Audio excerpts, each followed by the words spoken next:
Viu ali, está em destaque, entre no quilômetro 107, no sentido interior capital, pela rodovia Anhanguera. Vamos para o estádio Brinco de Ouro. Informações do Guarani que joga hoje. Pois não, diz aí, Marquinhos. Desde ontem o time está concentrado, não, Batista? Para o jogo de logo mais às 8h30 da noite, inclusive com transmissão da Rádio Bandeirantes. Você estará lá no estádio Jaime Sintra para o jogo do Guarani contra o Paulista. O técnico Marcelo Veiga realizou o trabalho a pronto aqui no Brinco de Ouro. 2 mudanças: a entrada do Malaquias em lugar de Vitor Hugo, que sente uma contusão muscular, e também a presença do Éder Silva. A documentação está regularizada e, por opção, entrará no lugar do Copete. Adriana Almeida esteve ontem aqui no estádio Brinco de Ouro e acompanhou o treino do Guarani. Depois do bom resultado da estreia, o elenco do Guarani já sabe da responsabilidade que vai encarar durante todo o Campeonato Paulista da Série A2. A tradição e os investimentos colocam a equipe como principal favorita ao título. Só que futebol não funciona na teoria. O experiente Nunes sabe que o importante é a prática, quando a bola começa a rolar. Mas se a gente não correr, esse favoritismo fica de lado, né? Dentro de campo, ninguém vai respeitar o Guarani, vai respeitar até o juiz apitar. Depois que começou, ninguém vai respeitar e todo mundo vai querer bater o Guarani. Então a gente tem que estar focado, tem que estar tranquilo, ciente da responsabilidade e correr atrás do resultado. Autor do único gol da primeira partida, o novo camisa 9 do Bugre reconhece que precisa melhorar. Nunes foi o artilheiro da Série A2 de 2014, vestindo a camisa do Santo André. Mas no segundo semestre, o centroavante não teve uma boa sequência no Bragantino, por causa de lesões nos tornozelos. Ele reconhece que ainda não está 100%, mas mesmo assim promete muito empenho para não decepcionar as expectativas da torcida. Não fiz todos os jogos treinos, exatamente me guardando para poder jogar a competição. Mas com o tempo aí a gente vai pegando o ritmo de jogo, bola que eu errei, eu não vou errar mais. O Bugre que encara o clássico regional contra o Paulista em Jundiaí deve ser o mesmo que entrou em campo na estreia diante do Monte Azul. O único desfalque por suspensão é do zagueiro reserva Cris, expulso na primeira rodada. O adversário dos alviverdes vem de derrota e ainda buscam melhor reestruturação fora de campo. A gente não tem que se preocupar muito com a equipe adversária, não tem que se preocupar com a nossa equipe. O que a gente precisa melhorar, o que a gente precisa corrigir, e a gente tem que ganhar. Bom, Batista, o técnico Marcelo Veiga acompanhou, inclusive, a partida do Paulista contra o Independente de Limeira, lá na Rua Javari, a derrota do Paulista por 1-0. Segundo o próprio treinador, a derrota não significa dizer que o Paulista vai ser um adversário fácil. Muito pelo contrário, existe essa preocupação. O Éder Silva no lugar do Copete e o Malaquias no ataque. É o provável Guarani para a partida de logo mais às 8h30 da noite. Com o Neneca no gol, Osiel na lateral direita, Preto Costa, Rafael Caldeira e Bruno Pacheco, Thiago Carpini, Éder Silva, Fumagalli e Watson. Na frente, Nunes e Malaquias é o provável Guarani. Em relação ao que foi determinado ontem pela Justiça do Trabalho, Batista, o presidente... Pois não, Batista. Vamos só comentar a respeito Claro. do jogo, aí depois você fala desse outro capítulo aí, tá bom? Combinado. Esse time que você deu aí em relação ao primeiro jogo, Monte Azul, 1-0 para o Guarani, tem alguma alteração ou não? Duas mudanças. A primeira do Vitor Hugo, sente uma contusão muscular, não deverá participar da partida de logo mais. E a outra, por opção, a saída do Copete, que na opinião de muitos não se ouve bem, para a entrada do Éder Silva, que está com a documentação regularizada. Bom, vamos lá, CH. Você comentou o jogo pela Rádio Bandeirantes. Estas alterações, com relação no caso do Copete, né, que está saindo por deficiência técnica, está correto o treinador? Sim. E fale um pouco do Paulista lá de Jundiaí também. Olha, boa tarde a todos. Quando o time tem dificuldade para sair com a bola dominada, né, para levar com qualidade para os seus meias e para os seus atacantes, algumas coisas têm que ser observadas. Os laterais do Guarani ainda não têm o preparo físico ideal. O Osiel e o Bruno ainda estão em início de temporada. É absolutamente compreensível. Aí, para onde que sobra a armação desse time? O dinamismo é para os dois volantes, para o Copete, ali, que não foi bem, não é? E para o Carpini. Por que o Copete não foi bem? Porque ele é mais marcador. E o Guarani, nesse sistema de jogo com o Fumagalli centralizado, precisa de mais gente no meio campo que toquem, que retenham a bola, que dê essa transição com qualidade. Por isso que vai jogar o Éder hoje. A tendência, e tudo isso é teórico, é que o toque de bola e o corpo do meio-campo melhore. Mas isso é teoria. O Watson está bem do lado direito e do outro lado o Vitor Hugo também não esteve bem na primeira partida, Batista. Muito tímido ainda, é garoto, tem que ter paciência. E o Malaquias a gente já conhece, é mais experiente. Então a tendência é que o time cresça de produção. Só que tem um detalhe, o Paulista não é o Monte Azul. Ele é muito melhor que o Monte Azul e joga em casa. Então é um confronto perigoso para o Guarani. O Paulista vem de derrota e jogou um segundo tempo na Rua Javari, pressionando o Independente de Limeira, que tem um bom time e não fez um gol por falta de pontaria.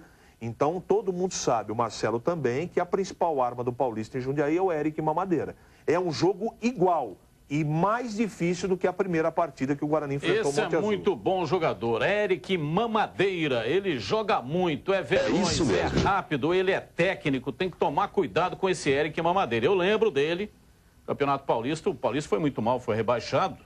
Mas ele individualmente se destacou. Todas as vezes que entrava, assistia uns 3 ou 4 jogos do Paulista. É um terror. Mas e aí, Vinícius, o que você acha? Qual que é a expectativa para o jogo de hoje? Bom, jogo que acredito que um empate pode ser, sim, ser considerado um bom resultado. Afinal de contas, o Guarani já fez o seu dever de casa, sua lição de casa. O time com algumas modificações, tentando ainda se encontrar na competição. O Veiga mudando um pouco o seu estilo de jogo, né? O Guarani tentando tocar um pouco mais a bola, evitando um pouco aqueles lançamentos diretos. E acredito que não deve fugir muito de Nunes na referência como principal arma do Guarani, o próprio Fumagalli, que não esteve tão bem no jogo de estreia, mas não deve fugir muito dessas expectativas dos jogadores do Guarani. A Rádio Bandeirantes transmite o jogo, 20 horas e 30 minutos. Eu e o meu parceiro aqui estaremos lá em Jundiaí para a transmissão deste jogo, junto com outro parça meu, Marcos Luiz, nas reportagens. O Edu Pinheiro estará no plantão informativo. 8h30, direto do Jaime Sintra, Rádio Bandeirantes, o som da bola, hein, Marquinhos? E você não se atrasa, hein, Batista? 5 horas da tarde, a saída para a cidade de Jundiaí. Bandeirantes! Agora, outro assunto, Batista. Até o presidente Orley ontem acabou se comprometendo com a reportagem da TV Bandeirantes, que estaria no link para esclarecer alguns assuntos e as medidas que seriam tomadas por conta do jurídico do Guarani e da própria Magnum sobre a decisão na Justiça do Trabalho ontem, através da doutora Ana Cláudia Viana. Ela determinou um novo leilão do Estádio Brinco de Ouro, agora estipulado em 210 milhões. Existe um leilão marcado pela Justiça Federal para o próximo dia 11 de maio, avaliado em 400 milhões. O que quer a Justiça do Trabalho? O cancelamento deste leilão da Justiça Federal, para que o leilão na Justiça do Trabalho aconteça aqui na cidade de Campinas, mas a data ainda não está confirmada. E outro detalhe que deixou a diretoria do Guarani indignada, o fato da Justiça do Trabalho incluir a empresa parceira do Guarani no passivo do clube. Isso significa dizer que a Magnum também será responsável pelas dívidas, pelos pagamentos de salários e outras situações referentes exatamente ao lado financeiro do clube. O pedido, inclusive, do presidente Orley é que a juíza tenha uma observação melhor sobre este assunto para que o Guarani não seja prejudicado. E a outra preocupação fica por conta dos parceiros que o Guarani estava conversando, porque a diretoria teme que, com a assinatura de contratos com outros parceiros, estes parceiros também possam ser colocados no passivo do Guarani, o que seria realmente bastante complicado, Batista. Eu vejo de forma diferente, viu, Marquinhos? No caso da Magnum, ela foi incluída aí no passivo, né? Porque na Justiça Trabalhista, diferente da Justiça Federal, na Justiça Trabalhista, fato vale também. Não é necessário ter o contrato assinado. Então, numa entrevista que você fez ontem, aliás, uma belíssima entrevista com o doutor Carlos Eduardo, juiz que estava lá também, né? Fez parte, portanto, da audiência. O doutor Carlos Eduardo esclareceu, disse que baseou em reportagens de jornais, emissoras de rádio, televisão, internet, e foi exatamente isso que valeu, até que se prove ao contrário, né? Porque vai entrar com recurso a Magnum, mas é isso que valeu o fato de anexar a Magnum junto com a equipe do Guarani no caso das dívidas trabalhistas. Agora, quando entra um outro parceiro patrocinador, a própria juíza determinou que o valor que esse patrocinador pagar ao Guarani, 30% serão retidos para o pagamento na Justiça do Trabalho. Assim como também a renda, 30% vai ser penhorada. Então está tudo muito às claras. qualquer investidor pode investir no Guarani como patrocinador, que não corre esse risco aí da Magno, viu, Marquinhos? Batista, mas a diretoria do Guarani, inclusive, o próprio presidente Orley, foi chamado para uma reunião em São Paulo para resolver esta situação que envolve a parceira do Guarani, ou a futura parceira do Guarani, porque até agora não existe nada assinado. Existe uma intenção de uma parceria envolvendo o Guarani e Magnum, desde que o projeto da Magnum seja aprovado na Prefeitura. O projeto que tem aprovado na Prefeitura para Magnum, segundo o próprio Roberto Graziano, não me interessa, Batista. Agora é incrível, é um conflito de justiças, né? Se a gente, não sei se é possível colocar no plural, mas a Justiça Federal determinou um leilão com 400 milhões. Sim.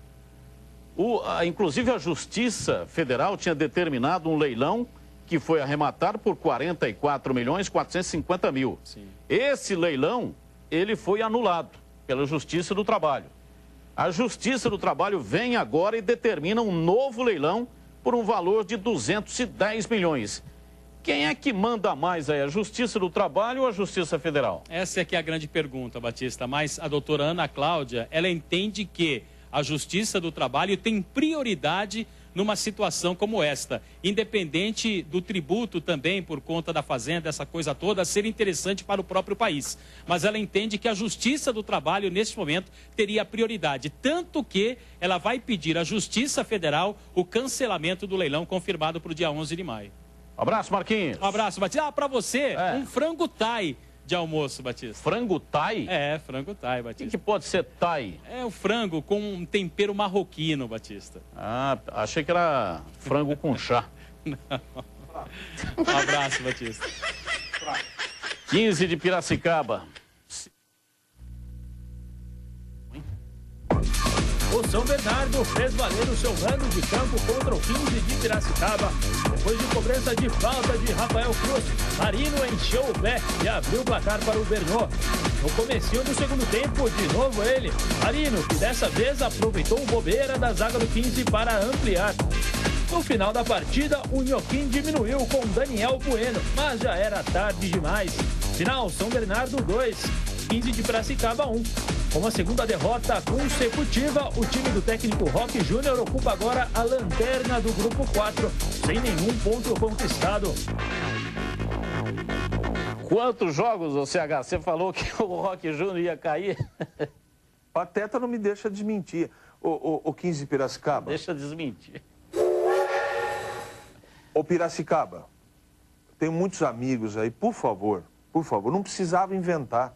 Era só ir na batidinha simples, tranquila, não precisa inventar. Então, isso é tragédia anunciada, é muita teoria, está no começo de carreira. Lá na frente pode ser até que seja um treinador de ponta. Olha o risco que é disputar o Campeonato Paulista da Série A1. Será que não sabia disso? Fica com essa invenção, nada contra, pelo contrário. Como jogador de futebol foi ídolo de todos nós.